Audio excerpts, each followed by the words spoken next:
जय माता की मित्रों।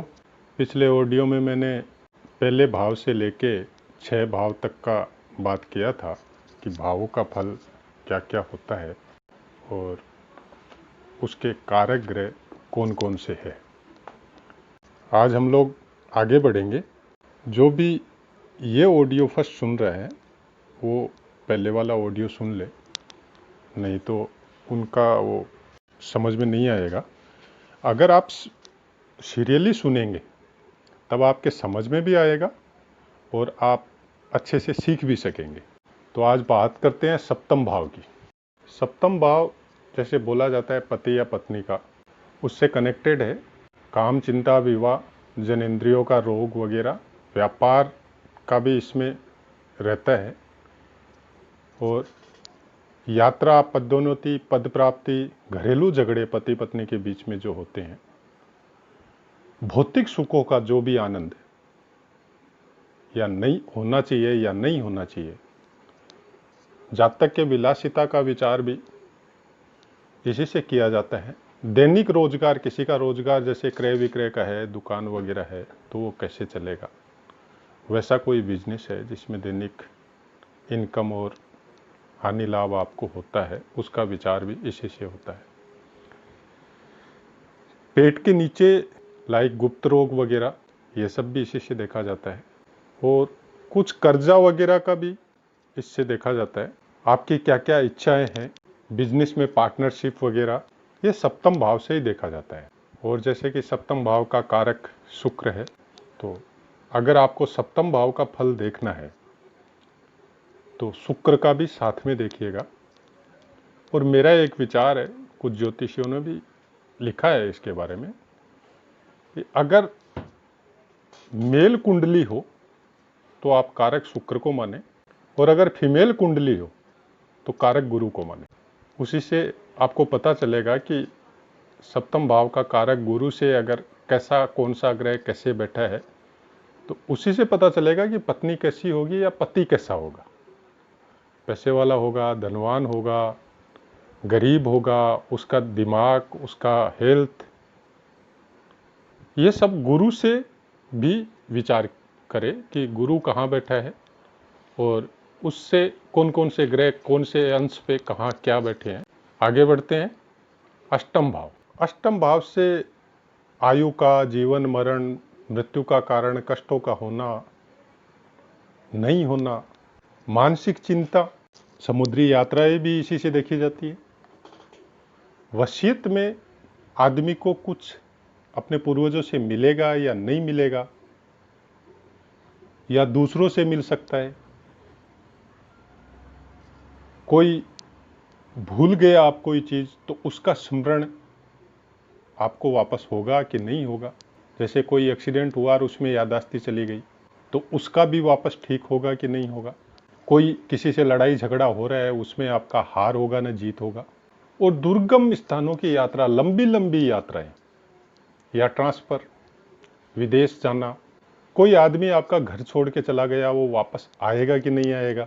अचानक से कोई बाधा पीड़ा आ गई, व्याधि आ गई, कोई कर्जा चढ़ गया, संकट आ गया घर पे या परिवार पे या खुद पे। और पुरातत्व, जैसे पुरानी चीज़ों का कोई गड़ा हुआ कुछ घर में मिले, उसका अचानक कुछ आपको मिल जाए, जमीन से निकल के कोई सामान वगैरह मिल जाए, तो ये सब का भाव अष्टम भाव है। ये सब का जब विचार करना हो तो आपका अष्टम भाव का पूरा बढ़िया से प्रिडिक्शन होना पड़ेगा, और उसका कारक शनि है। और ऑलमोस्ट सब अष्टम भाव से कनेक्टेड जितने भी काम है उनका सबका कारक शनि है। तो जब आपको अष्टम भाव का फल देखना हो तब आप शनि को भी देखें, शनि कहाँ बैठा है और आपका जन्मपत्री में क्या इफेक्ट कर रहा है। आगे बढ़ते हैं। नवम भाव। नवम भाव भाग्य, धर्म, पिता, दान, जप, तप, देव, इष्ट, दर्शन। तो जन्मपत्री का सबसे अच्छा भाव जिसको बोला जाता है परिवर्तन, भाग्योदय, प्रारब्ध, आपको क्या मिला है, आप जब जन्म लिए तो भगवान ने आपको क्या क्या दिया है, पौत्र, परपौत्र, आगे होने वाले लाभ, हानि, तीर्थ यात्रा, संतान, विदेश, गुरु, उत्तम वस्त्र, उत्तम वंश, स्त्री के छोटे भाई बहन, और अपने देश की भी और विदेश की भी यात्रा, ये सब नवम भाव से देखा जाता है। अगर आपका नवम भाव बलवान है तो आपका मतलब थोड़ा सा करने से भी आपको बहुत ज़्यादा मिलेगा। कई बार कईयों को आप देखा होगा कि एक छोटा सा काम करता है लेकिन उससे उसको बहुत ज़्यादा अर्निंग होता है। कोई छोटा सा कोई किसी का हेल्प करता है और वो छोटा सा हेल्प से सम्मान में बहुत ज़्यादा उसको मिलता है, गांव में समाज में पूजनीय हो जाता है। न कुछ करे फिर भी उसको मिलता है। उसका कारण है नवम भाव, क्योंकि वो प्रारब्ध में लेके आया है। उसका पिछले जन्म का जो भोग था, जो उसने अच्छे कर्म किए थे, वो अपना भाग्य में लेके आया है, तो वो उसका भोग इस जन्म में कर रहा है। उसका वो सब का चीज नवम भाव से देखा जाता है। और इसका कारक जो है सूर्य और गुरु दोनों है। तो जब आपको अष्टम नवम भाव देखना हो तो आप इनके कारक ग्रह को भी देखिए कि आपका सूर्य कहाँ बैठा है और गुरु कहाँ बैठा है। अब आते हैं दसम भाव पे। दसम भाव कर्म का है, राज्य से लाभ मिलेगा कि नहीं मिलेगा, पिता आपका कैसा होगा, आपके संबंध पिता के साथ कैसे होंगे, नौकरी, उच्च पद, मान सम्मान, प्रतिष्ठा, कीर्ति, सभी प्रकार के कर्म, सुकर्म हो या चाहे गलत कर्म हो, सिद्धि या मिलेगी या नहीं मिलेगी, चुनाव में जय पराजय, सदाचार दुराचार, हुकूमत, मंत्री पद, जितने भी आप कर्म कर रहे हैं उन कर्मों का फल आपको कैसा मिलेगा, ये दसम भाव से देखा जाता है। और दसम भाव के कारक बहुत ग्रह है, सूर्य है, शनि है, मंगल है, गुरु है। तो आदमी का जब दसम भाव अच्छा होता है और उसका कारक भी बढ़िया ग्रहों के साथ बैठा है, दसम भाव को देख भी रहा है या दसम भाव के मालिक से कोई युति कर रहा है, तो आपको अपने कर्मों में इतना अच्छा मेल मिलेगा कि आपको हर चीज में फायदा होगा, हर चीज में आपका मान सम्मान बढ़ेगा, आपकी कीर्ति बढ़ेगी। वही अगर यहाँ पे अकारक ग्रह बैठे हैं और आपका युति अच्छा नहीं हो रहा है, से कोई शनि राहु इस टाइप से बैठे हैं कि आपको अच्छा फल नहीं दे रहे हैं और विपरीत राजयोग बना रहे हैं, तो फिर बहुत बड़ा गुंडा, बहुत बड़ा बदमाश, बहुत बड़ा भ्रष्टाचारी, मतलब फायदा तो उसको होगा लेकिन वो कुकर्मों से होगा, अच्छे कर्मों से नहीं होगा। तो दसम भाव का फल अगर देखना हो तो आपको सूर्य, शनि, मंगल, गुरु को भी साथ में देखना पड़ेगा। आगे बढ़ते हैं 11वां भाव। 11वां भाग, कोई भी बिजनेस जब आप करते हैं तो उसमें लाभ होगा, हानि होगा, ये सब 11वां भाव से देखा जाता है। बड़े भाई बहन आपके होंगे या नहीं होंगे, होंगे तो कैसे होंगे, ये सब भी 11वां भाव ही है कारक। कोई भी काम आप कर रहे हैं और उस काम में आपको सिद्धि मिलेगी कि नहीं मिलेगी, ये सब का कारक 11वां भाव ही है। संपत्ति, ऐश्वर्य और पुत्र वधु, मतलब आपके बेटे की शादी हो के आपकी वो उसकी जो वाइफ आएगी वो परिवार के लिए आपके लिए कैसी रहेगी, आपका आगे आने वाला इस जन्म के बाद में, बहुत डीप प्रिडिक्शन जब करनी हो तो इस जन्म के बाद में अगला जन्म आपका कैसा हो सकता है, इसका भी 11वां भाव से प्रिडिक्शन कर सकते हैं। लेकिन बहुत डीप स्टडी चाहिए और वैसा ज्ञान भी चाहिए करने वाले को, तब जाके वो सफल हो सकता है। और इसका मतलब 11वां भाव में अगर आपको कुछ करना है, कोई भी लाभ हानि, कोई भी चीज आपको देखनी है 11वां भाव से, अगर 11वां भाव आपका अच्छा है तो हो सकता है आपके पास पैसा नहीं रहे, आपके पास धन संपदा इतनी नहीं हो, लेकिन फिर भी आपका जितनी भी चीजें हैं, जितने भी काम है आपके, उसमें अगर आपको फायदा हो रहा है, उसमें नुकसान नहीं हो रहा है, पैसा बचे नहीं, खर्चा होता रहे, वो अलग बात है, लेकिन उससे क्या होगा कि आपका परिवार जो है, आपका दिनचर्या, दैनिक दिनचर्या, वो सब आराम से चलता रहेगा। और 11वां भाव का कारक गुरु है, जब 11वां भाव को देखना हो तो गुरु को भी देखे। आगे बढ़ते हैं 12वां भाव।